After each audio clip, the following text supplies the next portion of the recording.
Marnie walked into the woods and never came back. We are waiting for it. We could have left right after he disappeared into the trees, but he looked so sure he kept us waiting. No one said so, but after 2 hours we knew that this was really happening. Of course we feel bad for Marnie, but if I could say one last word for her, it would not be stop. Instead of thank you. Because he left and not me. So if I have feelings for Marnie, it's gratitude, not pity. After all, in the end, he was the one who had to go. He was the one who found it. A small stone chapel that stands in the middle of a clearing, surrounded by a line of trees. Marnie was the first to see it and immediately jumped into the grass, then asked us to follow her. How come we've never seen the chapel before? Maybe the chapel didn't want to be found. Situated at the most remote place we have ever explored, it feels like being right in the heart of the forest. The air is cold. More than that, felt the aura of death. Nothing moved or made a sound. I know that place shouldn't be found. Not by human eyes. Too sacred. There are several rows of long benches and a towering stone altar. And there are still others. Those living in that place are more real than they seem. I wanna go, but Marnie thinks this place is cute. Why did they build a chapel in a place like this? He said. We shouldn't have. Of course it was Marnie's idea. Let's do a ritual sacrifice to please the gods, he chuckled. Elizabeth also laughed. Marnie preaches at random at the altar and we sit on the stone benches around her with our heads bowed. It felt so ridiculous at the time, and maybe things would have been better if we had stopped, but Marnie insisted. We need sacrifices, said Marnie. The others went looking, but I remained seated. I should have just left, but there was something off about that place. I feel connected to the place. Feels good. Marnie returned, smiling, clutching a small lizard. He carried the lizard in front of him, muttering a strange tone of praise.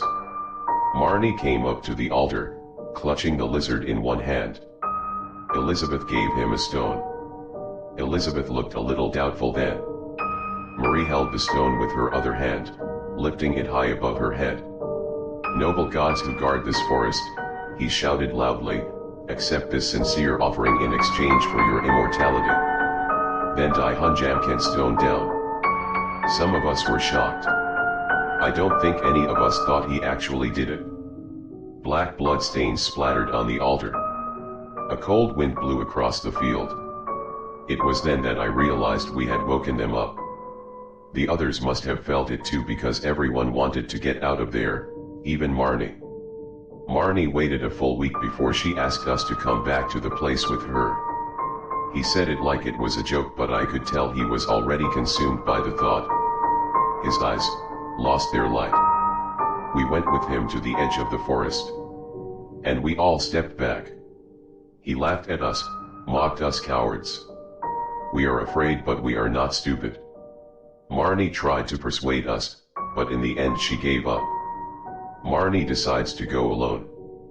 And we let it. It's easier not to talk about it. The police asked many questions, but we never added what had happened in the forest. We all decided to stay away from the place, except for Elizabeth. He kept talking about it. He becomes obsessed. He begged us to come back again. He said Marnie called him. He said that he could feel the place calling him. It makes me cringe because I feel it too. Woke up every night feeling like my heart would explode if I didn't come back to that place one more time. It seemed that feeling had a greater effect on Elizabeth. He had been close to Marnie when it happened. Perhaps they had sensed his presence.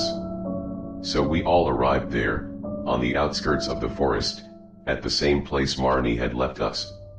The others tried to question Elizabeth's will, but she didn't care. As I watched Elizabeth disappear into the woods, I whispered a final goodbye. We are waiting again. I don't know why. When Marnie went there, there was still the certainty that she would come back, but this time I don't think we want her to come back. How long are we waiting? for as long as possible. We could hardly believe it when Elizabeth emerged from the woods. He walked out like nothing happened.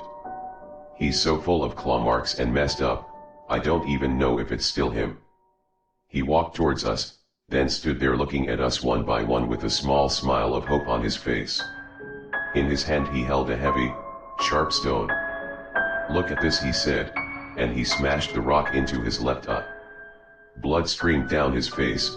He let out a strange shriek, some kind of horrible mix of laughter, crying and screaming. We run. We left him there still screaming and laughing laughter. His loud roar was the last thing I heard from Elizabeth. The damage from the eye wound was irreparable and he was committed to a mental hospital. Until now he is still there. But actually that wasn't the last thing I heard from Elizabeth. I saw him once about a month after that incident. Her body is still the same, but her soul is no longer Elizabeth. He sat there and just stared at me, still with his thin empty smile, his only one eye following my every move. I tried talking to him. I want to apologize for what I don't know. He didn't respond, just sat there and smiled. I wasn't there long enough, it was no use either. He waited until I was nearing the exit before he spoke. Some kind of warning, or maybe it's his way of showing that I should also be responsible. Even though I don't really care for it. The trees. The trees. They come from the trees. They wanted you, but they got me.